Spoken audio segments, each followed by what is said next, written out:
यदि भगवान है तो कोई गरीब क्यों है, कोई भूखा क्यों है, कोई परेशान क्यों है, कोई रोता क्यों है? यदि भगवान है तो कोई भूखा क्यों है? अच्छा ये बताओ, भगवान ने ही तो तुम्हें ये स्वस्थ शरीर दिया है और पांव दिए हैं, हाथ दिए हैं, बना दिया ना तुम्हें कमा के खाने लायक। अब तुम कमा के खाने लायक हो फिर भी भूखों मरो तो इसमें भगवान का दोष है कि तुम्हारी अकर्मण्यता है। अरे तुम काम करते तो भूखों काहे मरते? बोलो, हर जगह भगवान दोषी है क्या? भगवान थोड़ी किसी को भूखा मार रहे हैं। भगवान ने तो कमा के खाने की आपको ताकत दे रखी है। पांव दिए हैं, हाथ दिए हैं। टाटा, बिरला, अडानी, अंबानी, अंबानी के पास भी दो ही हाथ है, आपके पास भी दो हाथ है। उसके पास भी इतना बड़ा दिमाग है, आपके पास भी उतना ही बड़ा दिमाग है। उसकी भी किडनी उतनी है जितनी आपकी है। उसके शरीर में भी लगभग उतना खून है जितना आपके में है। क्या ज्यादा दिया ईश्वर ने? उसने मेहनत की, उसने दिमाग लगाया, तो आज उसके पास सबसे ज्यादा पैसा है। तो ईश्वर ने तो आप सबको सब कुछ दे रखा है। आप अपने मन का, इंद्रियों का, अपने बुद्धि का सदुपयोग करो तो कोई गरीब नहीं होगा। कमाओ ना। किसने हाथ पकड़ा? अंबानी तो नहीं कहते कि मैं गरीब हूं, मेरे पास खाने को नहीं है। वो मेहनत करते हैं, आप करो ना मेहनत। और भगवान को गालियां देने से क्या होगा? भगवान को कोसने से क्या होगा? अरे भगवान होते तो कोई गरीब क्यों होता? अरे भगवान है, सब तो दिया है तुम्हें। देखने को आंख दी, सुनने को कान दिया, चलने को पांव दिया। ये कोई तुम्हारे बाप ने थोड़ी दिया है। क्यों? तुम्हारे पांव तुम्हारे बाप ने दिए हैं क्या? तुम्हारी आंख तुम्हारे बाप ने दी है क्या? सब कुछ भगवान ने तो दे रखा है। अब फिर भी तुम भूखों मरो तो इसमें भगवान का क्या दोष है? तुम करते क्यों नहीं हो काम? इसलिए हर चीज के दोषी भगवान नहीं होते। आज का इंसान अपना दोष नहीं मानता कुछ। वो अपने ऊपर नहीं लेता कि जी मैं भी तो निकम्मा हूं।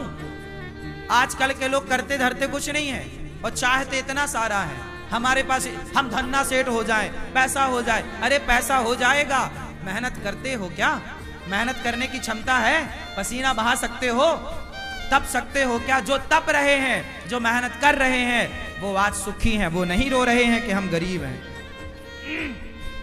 जो मेहनत करेगा वो गरीबी की छाती चीरता हुआ आगे बढ़े। और जो मेहनत नहीं करेगा, अब तुम दिन भर तो क्रिकेट देखते हो 5 घंटा, दिन भर तो तुम मूवियां देखते हो, खटिया तोड़ते हो, कमाते धमाते बाप के टुकड़ों पे पलते हो। पापा जरा मोबाइल दिला दो, पापा जरा गाड़ी दिला दो, पापा जरा ये। अरे जिस उम्र में बच्चे अपने बाप के टुकड़ों पर पल रहे हैं, उस उम्र में ये अनिरुद्धाचार्य वृद्ध माओं की सेवा कर रहा है।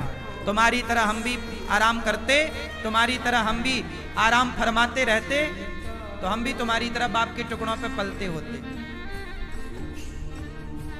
क्यों? मेहनत करोगे तो सब कुछ आएगा। मेहनत नहीं करोगे तो केवल रोना हाथ लगेगा तुम्हारे। भाग्य, कुछ लोग रोते हमारे तो भाग्य में ही नहीं है, हमारे तो भाग्य। अरे भैया, भाग्य में सब कुछ होता है। भाग्य तक पहुंचने के लिए क्या तुमने मेहनत करी? की ही नहीं। मेहनत करो, पसीना बहाओ। तुम्हें तो बस आराम चाहिए। हमारी 33 साल की आयु है। हमारी उम्र के लड़के देख लो, बाजार में शराब पी रहे हैं, बाप से कह रहे हैं पापा जरा मोबाइल दिला दो, पापा जरा गाड़ी दिला दो। बाप के टुकड़ों पे पल रहे हैं। हम भी तुम्हारी तरह बाप के टुकड़ों पे पलते तो हम भी तुम्हारी तरह होते। बाप के टुकड़ों पर ना पलो। युवा हो, पढ़े लिखे हो, सेल्फ डिपेंड बनो, मेहनत करो। और गरीबी का रोना मत रो, भूखमरी का रोना मत रो।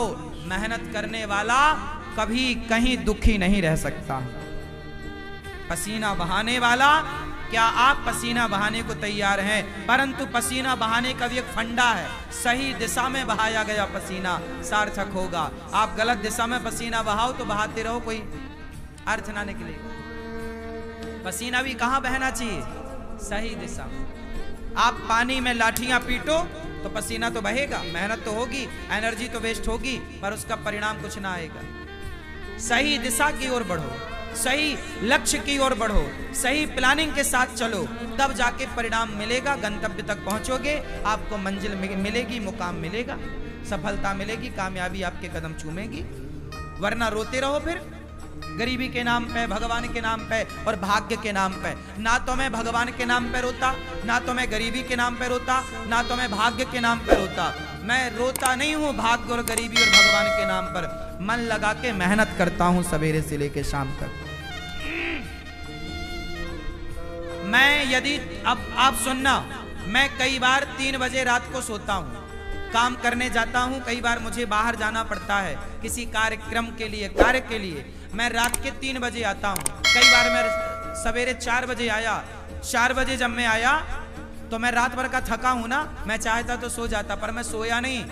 मैं 4 बजे आया, आते ही मैं सबसे पहले नहाया और नित्य कर्म की तरह अपना काम किया और सवेरे के कामों में लग गया। नित्य की तरह मैं अपना सवेरे के काम जस की तस काम शुरू कर दिया। मैंने उस दिन का सोना टाल दिया, अगले दिन सोऊंगा।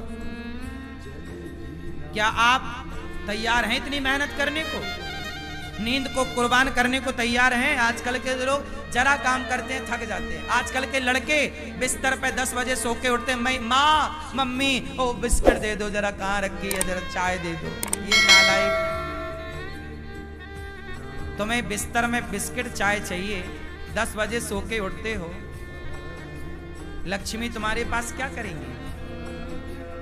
लक्ष्मी माता वहां नहीं होती जहां आलस्य होता है।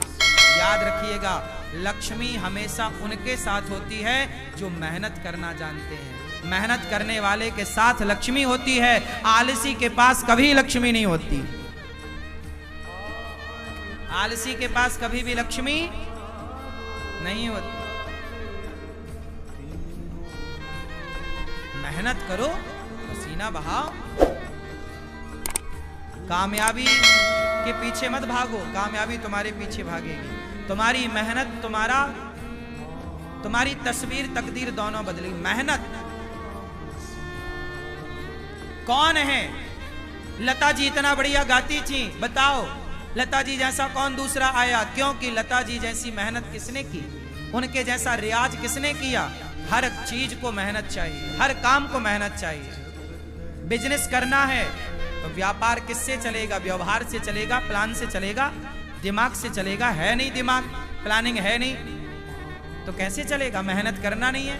आज के लड़के 9 बजे सो के उठते हैं, जबकि तुम्हारा बाप जाके 8 बजे दुकान में बैठ जाता है।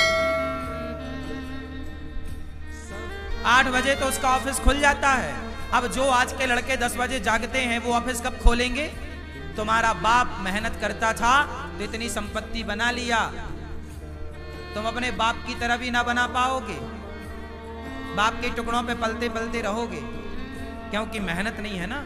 और मेहनत होगी तो बाप से ज्यादा भी कमा लोगे। बात सही है? हाँ, मेरा सिद्धांत अलग है। मैं ये चाहता हूं आज का युवा 2020 होता है, लड़के नौजवान सारे मैच देखते हैं। मैंने एक दिन मैच नहीं देखा। मैं क्यों देखूं? पागल हूं क्या अपना टाइम वेस्ट करूं? पागल तुम हो जो अपना समय बर्बाद कर रहे हो। जो अपना समय बर्बाद करे उससे बड़ा मूर्ख कोई नहीं। सबसे बड़ा मूर्ख कौन? उत्तर दो। सबसे बड़ा मूर्ख कौन? जोर से। जो अपना गोल्डन टाइम, जो अपना समय बर्बाद करेगा, वो सबसे बड़ा मूर्ख है। और आज के बच्चे मूवियां देखने में, क्रिकेट देखने में समय इनका सार्थक जा रहा है कि बर्बाद? चाहे पाकिस्तान जीते क्रिकेट में, चाहे श्रीलंका जीता क्रिकेट में, तुम्हें क्या मिला? अरे चलो, भारत का मैच है, कभी एक आध देख लिया, चलो हमारा भारत जीत गया, चलो खुशियां मना ली, एक आध देख लिया। ये थोड़ी कि दिन रात तो मैच ही देखो। ये क्या भाई? जिस समय में आज के बच्चों को कामयाब हो जाना चाहिए, उस समय ये चौका छक्के में तालियां बजाने में लगे हुए हैं। उम्र तुम्हारे सफल होने की है, ये उम्र तुम्हारे कामयाब होने की है। अनिरुद्धाचार्य जब 17 साल का था, जब मैं 17 साल का था ना, तब मेरे ऊपर घर की जिम्मेदारी आ गई थी कि घर में नमक है कि नहीं, तेल है कि नहीं, दाल है कि नहीं, चावल है कि नहीं, आटा है कि नहीं। यदि घर में चूल्हा जलता, मैं मेहनत करूंगा तो चूल्हा जलेगा, नहीं करूंगा तो चूल्हा नहीं जलेगा, ये स्थिति थी। 17 साल की उम्र से मैं कमाने लग गया, काम करने लग गया, परिवार की जिम्मेदारी कंधे पे आ गई और तब से काम करता रहा हूं। और आप अपनी एक माँ की सेवा कर लो तो बड़ी कृपा है। आज आपका ये बेटा, आपका ये भाई 280 वृद्ध माओं की सेवा कर रहा है, बेसहारा माओं की सेवा कर रहा है। और ये बच्चे अभी क्रिकेट देखने में लगे, समय बर्बाद करने में लगे हैं। सार्थक समय वापस ना आएगा। समय के पास इतना समय नहीं है कि वो आपको फिर से समय दे सके। समय समय पर होता है, समय समय की बात। राम जन्म का दिन बड़ा, कृष्ण जन्म की रात। सबसे समझदार कौन? जो अपने प्रत्येक क्षण का सदुपयोग कर ले, वो समय का सदुपयोग करने वाला समझदार है। समय का दुरुपयोग करने वाला मूर्ख है। और सबसे बड़ा धन है संतोष। जितना विधाता दे दे उतना बहुत है, लेकिन मेहनत जारी। मेहनत तो बहुत आगे करो, खूब मेहनत करो, लेकिन जितना मिल रहा है कंपटीशन मत रखो कि उसके पास ज्यादा उसके भाग्य का है, हम उससे कंपटीशन क्यों करें। मेरा कंपटीशन किसी से नहीं है। तेरे भाग्य का तू खा रहा है, मेरे भाग्य का मैं खा रहा हूं। तेरे हिस्से की मेहनत तू कर रहा, मेरे हिस्से की मेहनत सारे करो। मेहनत का फल ईश्वर देंगे। बस मैं मेहनत करूं, मैं आपसे ईर्ष्या क्यों करूं कि तुम ज्यादा कमाओ। भैया तुम भी कमाओ, ये संसार है, सब कमाओ। कोई हाथ थोड़ी पकड़ता किसी का। तुम अपने भाग्य का खाओगे, मैं अपने भाग्य का खाऊंगा। रावण अपने भाग्य का खाता, विभीषण अपने भाग्य का खाता। रावण के भाग्य में सर्वनाश था, विभीषण के भाग्य में लंका थी। तो भाग्य का कहीं ना जाएगा, लेकिन मेहनत करो। भाग्य भी तब आपके साथ देगा, भाग्य भी जब आप मेहनत करोगे। यदि विभीषण ने राम का साथ ना दिया होता तो क्या विभीषण का भाग्य विभीषण का साथ देता? इसलिए बिल्कुल पक्की बात है कि आपको सफल होना है, भाग्य के भरोसे रहना नहीं है, पर काम करना, मेहनत करना, खूब डट के मेहनत करो। तपाओ अपने आप को, काम की भट्टी में डाल दो अपने आप को, तपते रहो, सीखते रहो। हर दिन कुछ नया सीखो, हर दिन कुछ नया एक्सपेरिमेंट करो, हर दिन कुछ नया सोचो, हर दिन एक नए विचार के साथ जागो, हर दिन एक नई एनर्जी के साथ खड़े हो, हर दिन एक नया इतिहास लिखने के लिए तैयार रहो। क्यों मेरी मां? आराम नहीं। आज के नौजवान बच्चों की तरह मैं सोता नहीं, आजकल के नौजवान बच्चों की तरह मैं फूहड़बाजी नहीं करता, आजकल के नौजवान बच्चों की तरह मैं पिज्जा बर्गर खाता नहीं, आजकल के बच्चों की तरह मैं विचारधारा नहीं रखता, आजकल के बच्चों की तरह मैं सोचता भी नहीं। तुम जो सोचते हो ना, ऐसी सोच को तो मैं लात मारता हूं। तुम्हारी सोच घटिया है, बढ़िया सोचो, बढ़िया लोगों की संगत। कैकेयी माता ने, भरत जैसी माँ है, भरत की माँ है कैकेयी, राम ने दूध पिया है माता कैकेयी का, लेकिन कैकेयी की बुद्धि भ्रष्ट हो गई मंथरा की संगति से। जितनी बढ़िया संगति होगी आपकी, उतनी ज्यादा कीमत होगी आपकी। दुर्योधन ने शकुनी संगत करी, शकुनी की, और अर्जुन ने कृष्ण की संगति करी। मायने रखती है संगति कि आपके जीवन में आपका सलाहकार कौन है, आप संगति किसकी करते हैं। जितनी बढ़िया संगति होगी, आप उतना बढ़िया इतिहास लिखेंगे। गलत लोगों की संगति मिल गई, आजकल के नौजवान बच्चों की संगति ही तो गलत है। इनको सलाह देने वाले ही दो कौड़ी के हैं, इनको सलाह ही गलत मिल रही है, संगति गलत है, तो इनकी सोच कितनी बढ़िया होगी।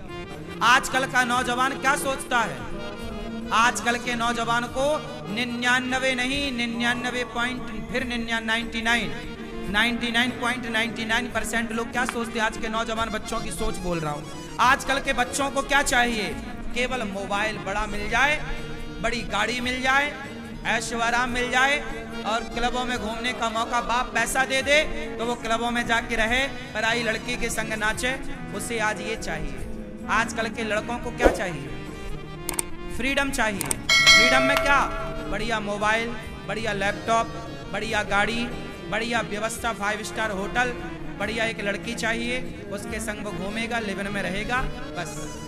इससे ज्यादा आज के ये लड़के सोचते क्या?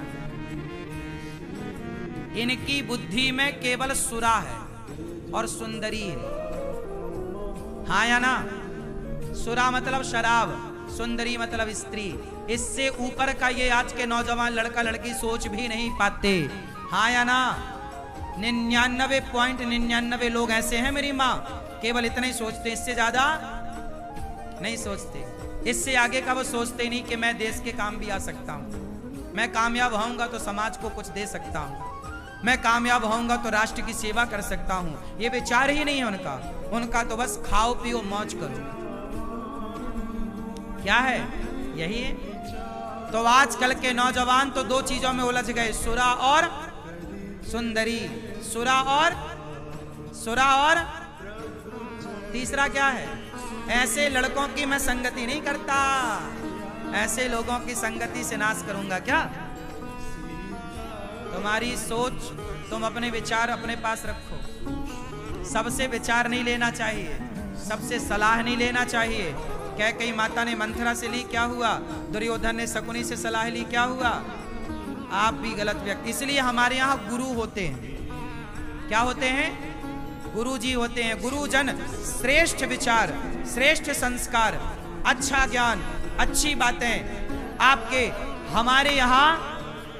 हमारे यहाँ कभी भी राजा को जीतने की बात नहीं कही गई। हमारे यहाँ सदा दूसरों को मत जीतो, अपने आप को जीतने की बात कही गई है। कंट्रोल करना है तो अपने को कंट्रोल करो, अपने मन को कंट्रोल। वाह, हमारा सनातन सबसे श्रेष्ठ है, सबसे श्रेष्ठ विचारधारा हम सनातनियों की। प्रिय भक्तों, सुखदेव भगवान कहते हैं ज्यादा हाय हाय नहीं, जितना मिल जाए बहुत। काम करते रहो, आगे की प्लानिंग करते रहो, जो है संतुष्ट। संतोष क्यों होना चाहिए? हंस वही सकता है जो संतुष्ट है। जो संतुष्ट नहीं है वो केवल रोएगा। वो केवल जो रो रहा है मतलब असंतुष्ट है। जो हंस रहा है उसकी हंसी बता रही है कि संतुष्ट है, इसका रोना बता रहा है कि असंतुष्ट है। सुनो, कॉपी किताबें तो बहुत पढ़ी होगी तुमने, किताबें बहुत पढ़ ली ना, अब थोड़ा इंसानों को पढ़ना सीखो।